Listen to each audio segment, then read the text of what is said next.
Start કરો. Okay, આંટીનો phone cut off થઈ ગયો એટલે નંદિતા ને હવે પોતાની જાતે આન્સર કરવાનું. તો મિસ્ટર પરમારે પૂછ્યું કે ઘડિયાળની ટીક ટીક શરૂ થઈ ગઈ છે, તમે જલ્દી જવાબ આપ. તો નંદિતા કહે છે કે માય ફાઇનલ ફિક્સ ઇઝ એ, એટલે એને એ જવાબ શોધ્યો. ઓકે, અને મિસ્ટર બ્રાઇટ જે કમ્પ્યુટર છે એને સવાલનો જવાબ શોધ્યો. તો એનો સવાલનો જવાબ સાચો હતો એ, એટલે નંદિતાને બીજી ગિફ્ટ મળી. Nandita, oh I can't believe this, thank you sir, thank you aunty. નંદિતાને ઘણું આશ્ચર્ય થયું ને એને એના સાહેબને અને આંટીને થેન્ક યુ કર્યા. Mister Parmar, okay Nandita, keep it up. Now this is the third question. After this, Miss Tick Tick will not disturb you. Okay? Let's see. એટલે પરમાર કહે છે કે ગુડ લક અને કીપ ઇટ અપ, સારું કર્યું તે. હવે ત્રીજો સવાલ છે, એ જો સાચો જવાબ આપી દઈશ તો પછી ઘડિયાળની ટીક ટીક પછી બંધ થઈ જશે. હવે ત્રીજો સવાલ છે, the amount of water flowing into tanks doubles every minute. The tank is full in an hour. When was the tank half full? A 58 minutes, B 30 minutes, C 59 minutes and D 31 minutes.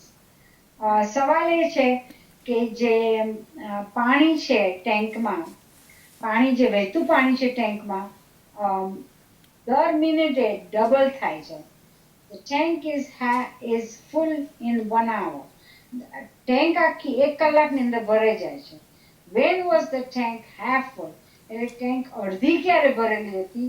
A 58 minutes એટલે 58 મિનિટે, B 30 minutes છે 30 મિનિટે, C 59 minutes છે અને D 31 minutes છે. Nandita, I know the answer. It is C 59 minutes. Mr. Parmar, yes, you're right. Quite right, Nandita.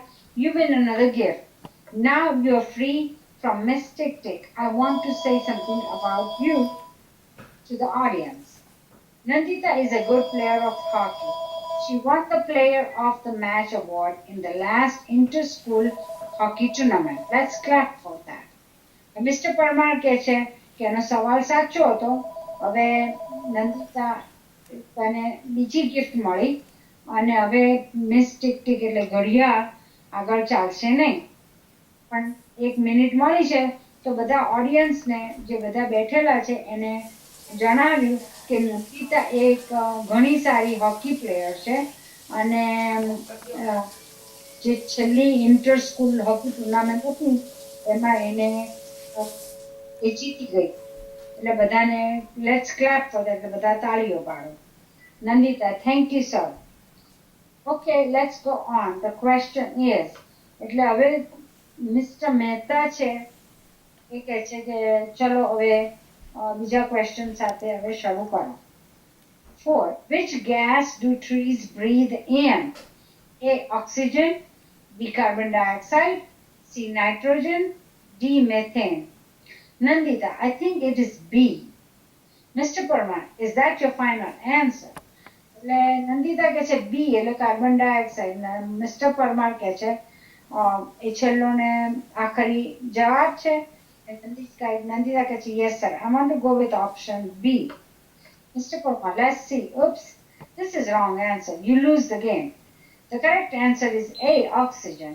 Mr. Parmar કહે છે કે આ જવાબ ખોટો, તો કાર્બન ડાયોક્સાઇડ એ જવાબ ખોટો છે એટલે તે ગેમ લૂઝ કરી. કરેક્ટ આન્સર, સાચો આન્સર A, ઓક્સિજન છે. Nandita, oh. Mr. Parmar, don't worry, well played Nandita. Take your seat. Now other contestants, keep your fingers on the buzzer. Here comes the next question for fast finger first round. And then Mr. Parmar કહે છે કે કઈ વાંધો નહીં, પણ તે ઘણું સારું તું રમી. હવે તારી સીટ લઈ લે અને બીજા જે હરીફો છે એ લોકોને સાથે ફાસ્ટ ફિંગર બીજો રાઉન્ડ શરૂ કરીએ. હવે તો આ એક્ટિવિટીમાં મેચ A and B એ કરવાનું છે આપણે? ના, એ લોકો માટે, એ સ્ટુડન્ટ માટે છે.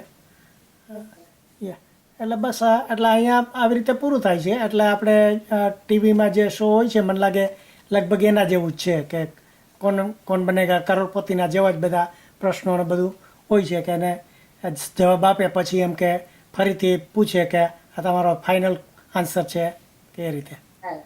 એટલે ખાસ તો આ છોકરાઓને થોડું ગમત પડે કે એને ટીવીમાં બધાને મોટાભાગે ઇન્ટરેસ્ટ હોય એટલે આ ટીવીનું લાવે છે. પણ એ બાને એમ કે ઇંગ્લિશ પણ સાથે સાથે શીખાય કે ભાઈ કેવી રીતે પ્રશ્નો પૂછાય ને કેવી રીતે જવાબ દેવાય એનું બધું. Right. ઓકે, સરસ. તો અહીંયા આપણે પૂરું કરીએ છીએ.